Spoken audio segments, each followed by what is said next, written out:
What is up, YouTube? So I've had a couple of questions asked about what is the right voltage for tattooing. What voltage do I run my machine on? What power supply I use? So in this video, I'm going to go over the different voltages you could use, what the best voltage is to start out, all of these things. So it kind of leaves the guessing game out of it whenever you are first starting out and learning how to tattoo.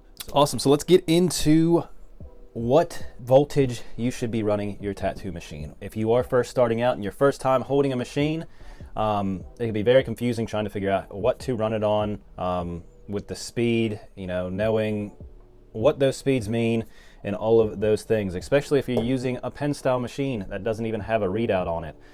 This is my Cheyenne Soul Nova. This is the unlimited model, so it runs on a battery instead of a clip cord or an RCA cord. But I don't necessarily recommend someone first starting out to use one of these. I recommend, inkjecta style like this that you could run with an actual power supply, so that you could clearly see the digital readout right there and everything that it's going, the exact speed it's running.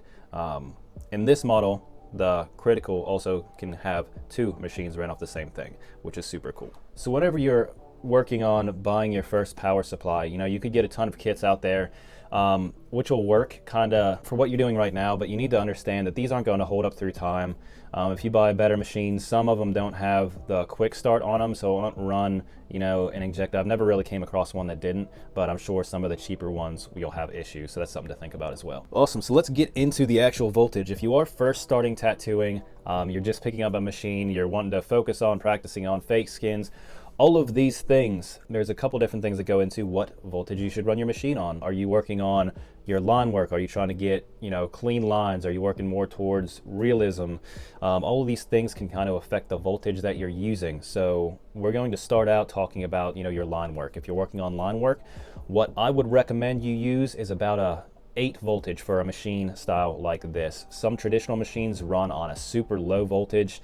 And for a traditional machine, what you're going to want to do is have it set up correctly, tuned correctly, and then you're going to start at 1 and then work it up 1 at a time until your machine actually starts up. That'll be your base point. Whatever your machine starts at will be where your starting point is, because the machine won't run on a super low voltage. So whenever it does start running, that'll be your starting point, and you can work up from there to get a feel for exactly what you want it to be. Now back to a rotary machine.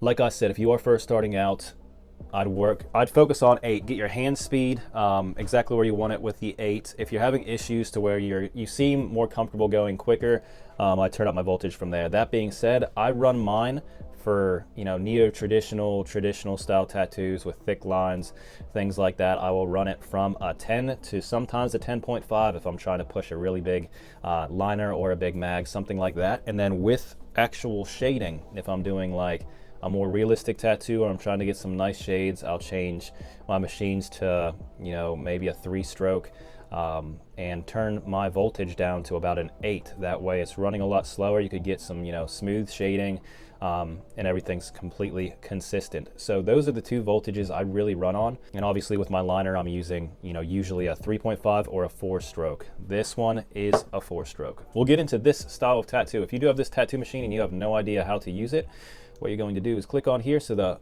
power supply is pretty much on the inside of this. Everything's ran on the inside of batteries. So whenever you turn it on, you could hear it running. So I know it's set on 10.5 right now because that's how I run my machine. But if you hold this button in, this middle point is about an 8. It's not exactly. So from here, this is how you change your voltage. You go up. So this should be about a 9, a 10, and then a 10.5 right here, because it goes up to 12 if you hold it straight up. So that's how I change the voltage on this machine. It can be very tricky, so I don't recommend, but if you have it, I hope this was able to help you out. Awesome, so back to the inkjecta. Like I said, I'm gonna set it on 8 so you could clearly hear what it's going to sound like compared to how I run my machine. So this is it running. You could hear that it is consistently running. It's going at a good pace to be able to create line work. You can see the needle going right there. So we're going to turn it up. So you can clearly hear it's going faster. This is at a 9 right now. It's going a lot faster than what it was a second ago, and we'll turn it up to what I actually run my machine on, which would be a 10 to a 10.5. So this is how I run my machine. I do have a very quick hand speed, so I would not recommend running your machine like this if you are first starting out. You need to get comfortable, have all of the fundamentals down before trying to run your machine like this, because you could really mess someone up and destroy some skin if you are going too fast. Another thing, that's why I recommend working on fake skins whenever you are first starting, because you really can't put a fake skin through trauma. I mean, you could rip it up, you could destroy it, but you're not causing prolonged damage to a fake piece of skin. So before we end this video, we're going to go over, if this is your first time, if you're having issues with lining, when do you know if you should stick with this voltage or if it's time to change it? A couple things I did whenever I first started out. I've started out with a traditional machine, and when I did jump onto rotaries, I noticed that my hand speed was going a lot faster. You know, I started out on 8 because I started out with a Bishop rotary that ran like a weed eater or a jackhammer. It was crazy powerful. So I started on a super low voltage, but I noticed that my lines weren't as crisp as they should be. I know that I was tattooing the correct way. I was doing everything, needle depth was perfect, and I kept my hand speed kind of the same as I always did. So the issue with this was my voltage wasn't matching up to my hand speed. So after tattooing for that long, I didn't really want to kind of change the whole way I tattooed just to focus on, you know, running my machine at a different voltage. So what I did was just turn my voltage up until I got a comfortable voltage matching my hand speed. Another thing to think about with this was I also focused on how my tattoos were healing. So with that, were they scabbing up? Were they having extra trauma to them? Turning up the voltage. And then I got to a sweet spot in there to where it perfectly heals up with the hand speed that I'm going, with the voltage I'm running on, that I have no issues with my tattoos scabbing up if they are using their aftercare correctly like I tell them.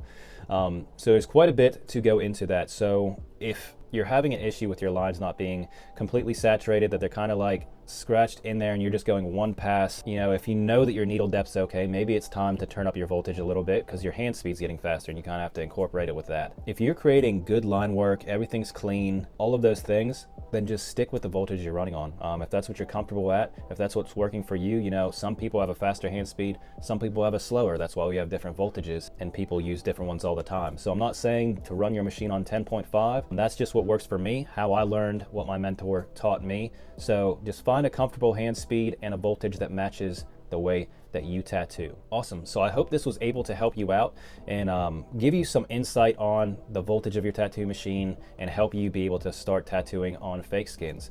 If this content helps you out, and if you have any questions from me, all you have to do is comment down below and let us know that you're enjoying this content so I know the kind of content to make in the future.